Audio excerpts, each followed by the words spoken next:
So hello students, I Deepika Saraswat and today we will start with our lecture number 3. So as we have already discussed in our previous two lectures about the subjects, about the programming and programming methodology.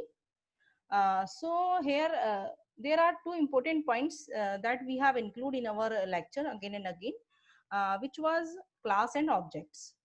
And in previous videos, I have already mentioned in a PPT that we will discuss on these two topics, class and objects. So here I just have a small look and some syntax about that how we'll write the class and how we'll create the object in a class and what can be the contents of the program when we create any program with the help of the class. Now some next thing that we'll include here that the very much important thing that what are the need to use the class in any program. So here we'll see about the some merits of the object oriented programming system and then we'll further move some outcomes about the topics. So students, we'll move further and here we have some outlines regarding this approach. So as usual, we should need about some prerequisites according to the topic. Then what can be the objective of this topic? We'll discuss about it. Then we'll review some last lectures that I have discussed previous two lectures with you. Now next we'll discuss about some syntaxes that how we'll write the class. So we'll discuss about some syntaxes here. Then very important points that we'll discuss here, which are the access specifiers. So we'll discuss about some access specifiers and with the help of these access specifier points, we'll cover up with the class. So we'll discuss with the access specifiers also. Now the students, one more important thing that we'll discuss here, that why we need program by using the class. So here we'll take some points about that what are the need of using class, and with regarding this manner we have an important point which is the merits of object oriented programming. So we'll discuss these points also here. Now at last we have a point about the learning outcomes. So we'll discuss about these points also, that what we have learned about that. So students, we'll start with some prerequisites approach here regarding the topic. So as usual that we have discussed, because our concept and our subject is totally related with programming. So whenever we going to create any program with the help of the class and objects, so we should know about the basic knowledge of simple programming concepts, that whenever we create any program, what can be the heading approach, what can be the module approach, and what kinds of keywords we'll use in our program whenever we want to take some inputs, whenever we want to take some give some outputs from the program. Because of all these things, we should know about all the concepts regarding programming. And next, small concepts that we should know about some concepts of the object oriented programming. At least we should know about that what is class, what can be the sets of class, what is object oriented programming. So somehow the basic things we should know about it. Now, next students, if we talk about the objective and aim of this lecture. So in this lecture, I'll try to understand about the contents. Those are needed to make any program through class. So how we'll create any program with the help of the class. We'll see a small syntax here. And then students, in the next lecture, we'll take a programmable approach, a practice approach also with our PPT presentation. So here I'll run a program, a small program, we can say, with the help of the class. So here we'll very basically understand about the mechanism that how we'll run any program with the help of the class. Now next we'll move further, and we take some previous reviews here that we have discussed in our previous lectures. So students, in our previous lectures we have take two reviews here till now. The first review that we have taken, which is a thinking approach, that what we think about the object oriented. So and how that word object oriented generated. So all these things we have discussed in this lecture. This is our first lecture. And in a second lecture we have discussed about the concepts of object oriented programming, and we have also move about some features which are the very much important part of the object oriented programming. So we have also discussion about that points, that what can be the features of the object oriented programming. So I think you all are very much familiar about the words that we'll use again and again in a every concept and in every video, because these words are very common words that will again and again repeat in a subjects. So you should be very much familiar about the concepts. So I think you should listen about the topic, your lecture number 2 very carefully, so that you can easily move to the further ones. And one more thing also, students, you should also take some detailed reviews about the features of the object oriented programmings, so that you can easily understand about that why we need those features and what are the motives. Because students, you should know about all these things in a brief manner, but because in further videos and in further chapter we'll discuss all these things in a very much detailed manner and with the practical approach. Now next, because we have take 2 points here about class and about objects. So students, if we take about concept about the class, that what is class? So we can say class is a kind of set, which we can say it's a kind of access identifier. Access identifier, it means whatever data, if any module wants to interact with the class, that can be take the data from the previous class. So it's a kind of module by which we can interact from one class to another class. Now students, in a second point, we can say that class can be a collection of data members and member functions also. So we have very much familiar about the term data members and member functions. So here we will discuss also about what is data members and member functions, and we have previously discussed about it. Now students, we have some syntax of class here. So we'll discuss some syntax here. So this is the syntax, and we'll take some detailed description about this syntax. Here you are seeing on the screen that whenever we going to create any program, this is a simple program code. Here we are writing keyword which is known as class. So class is a keyword, just like we have so many keywords in our C++ terms, just like cout, cin, now arrays, functions, get cs. So there are so many keywords that we use in our C++ concepts.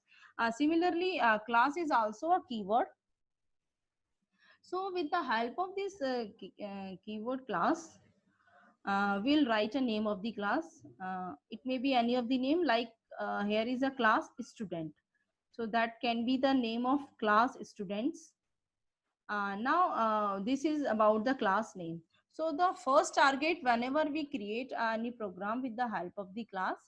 So first of all, the first target is always our program will start from the class. But one more thing, whenever we going to start our program with the help of the class, so before that we need to include some important header files with it. which are known as like iostream.h and conio.h. So these are basic two header files we'll include here in C++ environment. Now students, here we'll start with the class name. Now next we move further. Now what happened next? Here we have discussed about the class name. Now the next we need to put any kind of specifier. Specifier is a word or it's a keyword which provide us to access the data members and the member function within a class and outside the class, and so that that object can interact with the data members and member function easily. To access any data member and member function, we create that access specifiers. So students, if we write access specifier as a private word here, so we'll write private then colon. Now if I write private then column here, colon, it means all these data members and member functions, they will be private and they will not accessed by another function or class within a class or maybe outside the class. So it is very much compulsory because our target is to access the data anywhere in the program. So first of all, we always want to create access a specifier as a public, because if we write it in a public mode, so that will be very much easy by the any object to access the data members and member function easily. So here we'll write access specifier public, but if we don't write any kind of specifier here, so it will be private by default. So this is a remember point that if we don't write any specifier, so by default it will be private. Now students, we'll move further. And the further point is that what are the needs to write the specifier protected. So protected specifier is also a kind of public specifier, and it's whenever we write specifier as a protected, so it can also access outside the class also. If any specifier is private, and if we create any member function as a protected, so with the help of this protected one, we can easily access the data members. That's why we use the word protected also, but we always should be in a habitual manner that we should always mention here the public mode. Now students, we'll move further. And here we see that there are 2 points that I have mentioned. The first one is data members, or we can say variables. And the second one is member function. So these are the 2 contents which are already, which should be consist in a class. And without these 2 contents, class is nothing. So we always mention these 2 points here. The first is data member and variables. Now the point is that what is variables here? So students, variable is simple variable that you have already declared in C++ program when you work in a procedural oriented manner. So in C++ program, either whenever you want to declare any variable or data member, then you will use some keywords there, just like integer, character, float, such kind. With the help of these integers, you will take some variables just like ABC. So these are the same things here because we need to work here on some data. So what is the data here? So we have to also create the data also here. So the name of the data is known as the data members, and sometimes we call it as a variables. Now the another one, because it's a approach which follow on any action or any method.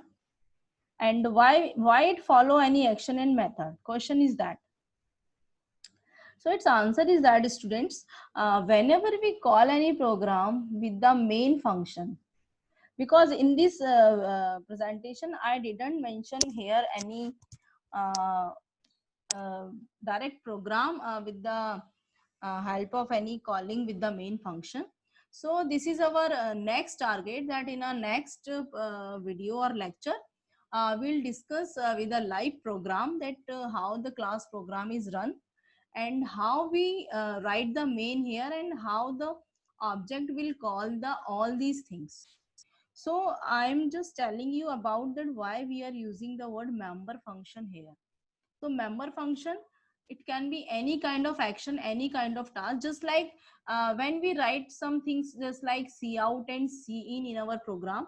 So similarly, whenever we want to in some points, in some data, or take some data, or whenever we want to display some data, so these are our kinds of two functions. So with the help of these two functions, we'll write just like void get data for a in function, and whenever we want to give some output, so we'll write display data.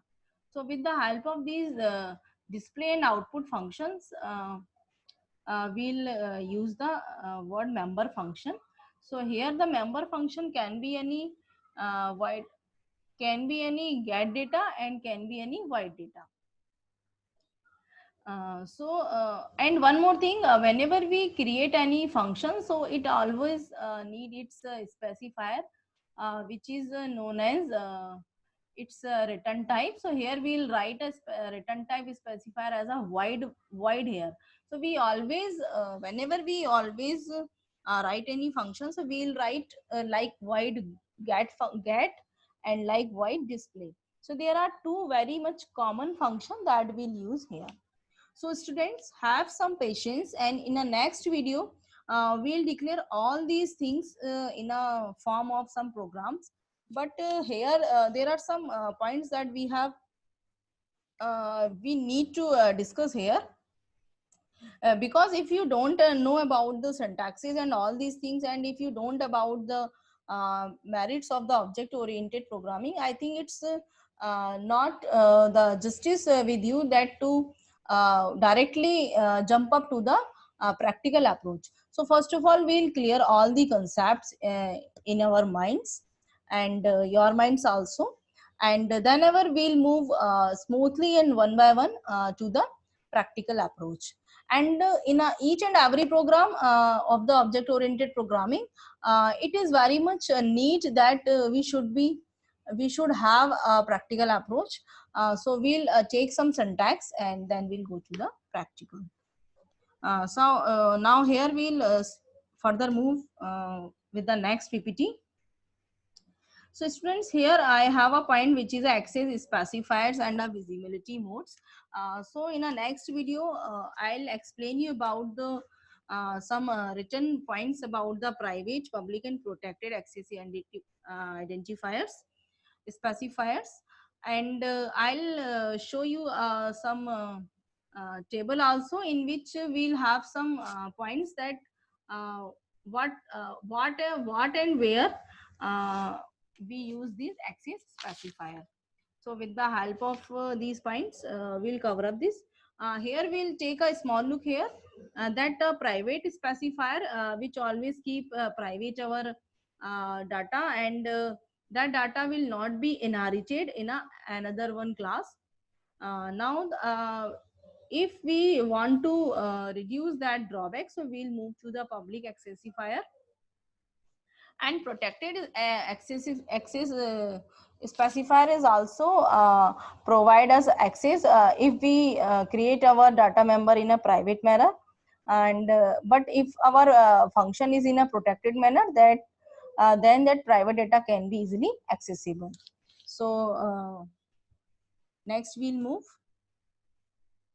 Now the next point is tell that we are doing, there are so many kinds of arrangements. Now the next point is tell that why we need any program by class. Because we can easily run our program in a procedural oriented programming POP. Why we need any program with the help of the a class also. So we can say that because we know the class is a part of object oriented programming, so with the help of the object oriented programming and approach, and we can follow number of features of the object oriented programming also. So students, if we take some discussion about object oriented and procedural oriented, because till now you have only discussed about the procedural oriented approach, and you all are very much familiar about to write the program in a form of procedural oriented approach, which is very simple form, and with a simulation of algorithm. So this is very simple form. Now whenever we want to divide our program in a form of modules, and whenever wants to reuse the code and reduce the code redundancy, then we use the object oriented programming.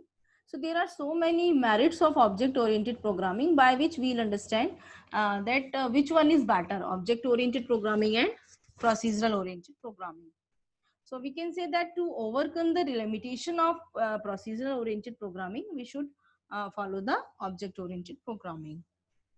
Now we'll move further, and there are some points that I have for you, which is the merits of object oriented programming. So here one by one we'll discuss all the merits of object oriented programming, and I'm sure that if you listen these all merits very carefully, then you will be very much sure that object oriented programming is actually have a very much programming facility, and we always should follow this approach when we want to create a large amount of code. So students, if we talk about the object oriented concept, so we have first point, which is eliminate some redundant code. What it means? How we can eliminate these redundant code? So we can eliminate these codes through the inheritance, and we can eliminate these redundant codes, and we can exchange some use of the existing classes with the help of the inheritance. Now next we'll move further, which build programming module. What it mean build programming module? It means we are creating our program, designing our program in a different modules. So the program always built in a standard form, standard working modules, and that communicate with one another. And rather than having to start whole writing the code from the scratch, this leads to saving of development time and some higher productivity. So this is very much important points. Now the second point, if we see, which is to follow some data hiding.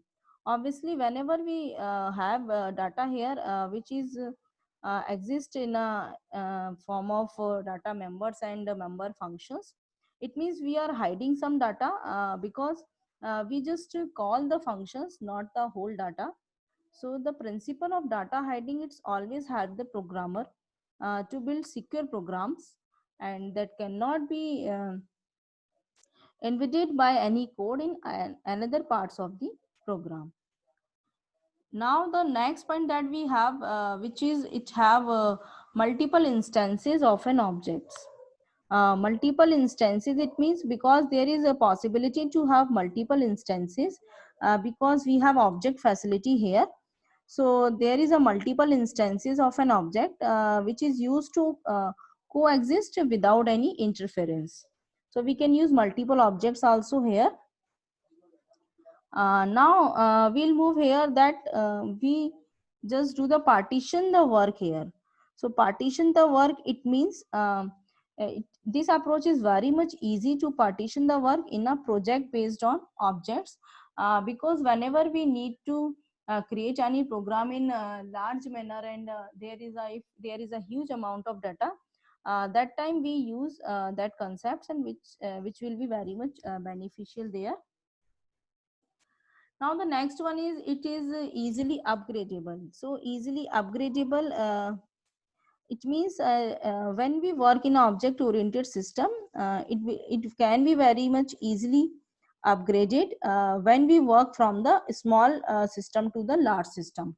because it's a kind of dynamic approach, and it can be easily inherit all the capabilities that we'll put in our program. Now students, one more important point, which is the message passing here. So this is very important point. So message passing. So as a name indicate, it means it's a kind of techniques. Techniques for what? Techniques to communicate between the objects. So this message passing techniques that is used for communication between the objects, and that is used to make some interface between the external systems, and it can create the system very much simpler also. Now the last approach that we'll see, it's easily managed. Easily managed in which manner? Because whenever we create any software, it is easily managed, a kind of software, because it's have a dynamic possibility. So here we can say that software complexity can be easily managed also here. So students, these are very much important merits of object oriented programming also here. So the some more if we talk about some more here, so we can say that it is while it is very much possible to incorporate that we'll using all these features in an object oriented system. So these all features are very much important, and it's depend on the type of the project, that which kind of project we have. It's not compulsory that all these features we'll use in a single program. It depends which kind of program we have. So according to that, we need to give some preference of the programmer. And we can say there are some number of issues also created that need to be handled out, by which we can take some benefits from this. And if we take some, for instance, there is a object libraries also that must be available for the reuse the things. And this technology is very much still there are so many working is running in this technology. So we can say it's a kind of developing approach, and this approach is recently used in a number of languages, that we can say either we can use this approach in C++ also, either we can use in this approach in Java also, we can use this approach in Python also. So there are so many developing languages where we can use this approach. So the one more thing that I want to say, that there is a developing a software that is easy to use and makes it hard to build. And that's why we use the object oriented programming approach to manage the big kinds of problems. So that was about some merits of this. Now the next we'll move to the learning outcomes here. And we have already discussed some applications also about the object oriented programming that we have discussed in our lecture 2.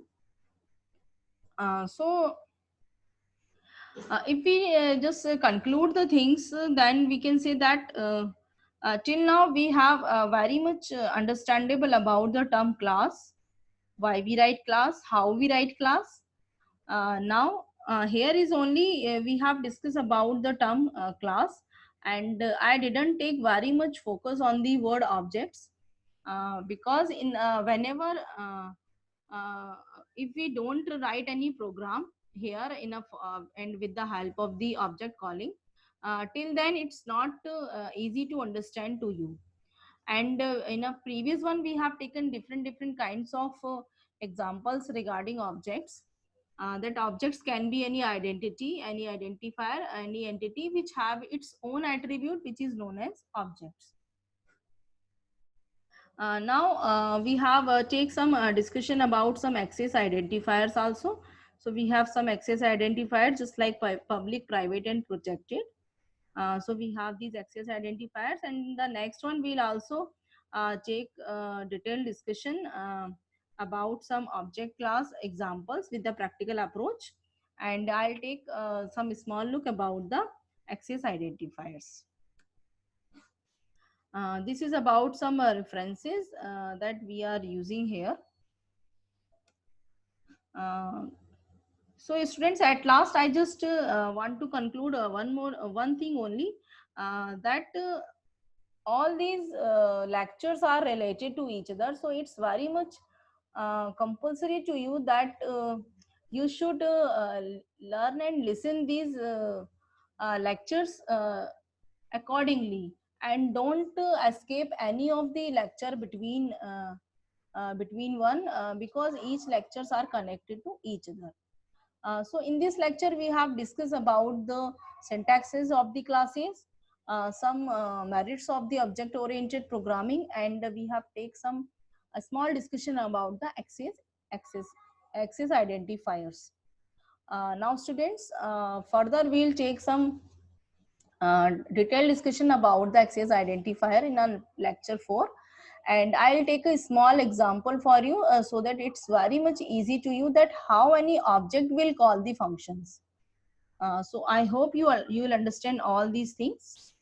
So I'm just stopping my lectures here, and I hope you will listen this carefully and try to find out it. Thank you so much.